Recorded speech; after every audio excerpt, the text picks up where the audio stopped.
நம்மை காக்கிற தேவன் நமக்கு தரப்போகிற மேன்மைகள் என்ன? சங்கீதம் 103:4 வாசிப்போமா?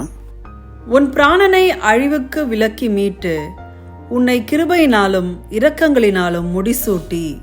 அன்பானவர்களே, ஒரு நாட்டு மன்னர் அடுத்து தன்னுடைய ஸ்தானத்துக்கு வரக்கூடிய தன் பிள்ளைய என்ன பண்ணுவாங்க?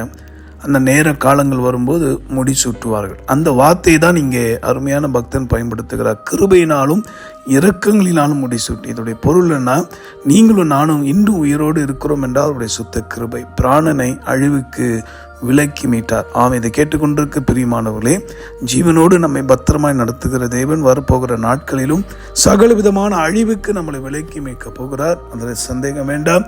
அவருடைய கிருபை இரக்கங்களாலே நீங்களும் உங்கள் குடும்பமும் உங்களுடைய சகல நல்ல காரியங்களும் ஆசீர்வதிக்கப்படும் என்பதில் சந்தேகமில்லை. அவர் முடிச்சூட்டுகிறவர். உங்களுக்கும் உங்கள் சந்ததிக்கும் அதிகாரத்தை தந்து அதை பிரயோஜனப்படும்படி நிலைத்திருக்கும்படி தலைமுறை தோறும் தயவு பண்ணுகிறவர். அப்படிப்பட்ட தேவனை நோக்கி ஸ்தோத்திரத்தோடு ஜெபிப்போமா? அன்புள்ள ஆண்டவரே, இந்த வார்த்தையின்படியே ஒவ்வொருடைய வாழ்க்கையிலும் நீ நன்மையை தந்து ஆறுதலை தந்து ஆசீர்வதியப்பா. நன்மையினாலும் கிருபினாலும் முடிசூட்ட வேண்டுமா ஜெபிக்கிறேன். சாத்தானின் தந்திரங்களை அழிக்கிற தேவன் நன்மையால் இடைக்கட்ட வேண்டுமாய் பிரார்த்திக்கிறேன்.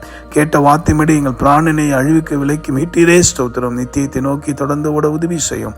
என்னோடு சேர்ந்து ஜெபிக்கிற அத்தனை பேரையும் பரிபூர்ண சுகத்தால் பலத்தால் இடைக்கட்டும். ஜீவாதிபதி இயேசு மூலமாக வேண்டுகிறோம் நல்ல பிதாவே, ஆமீன். பிரியமானவர்களே, ரட்சிப்பு ரொம்ப அவசியம். அதை காத்துக்கொள்ளுங்க. விலையேற பெற்ற அந்த கிருபையின் நன்மையை பெற்றுக்கொள்ளுங்க. God bless you. உங்களுக்காக உங்கள் மீட்புக்காய் திருப்பில் நின்று ஜெபிக்கிற உங்கள் அன்பு சகோதரன் மணிகேயர். God bless you.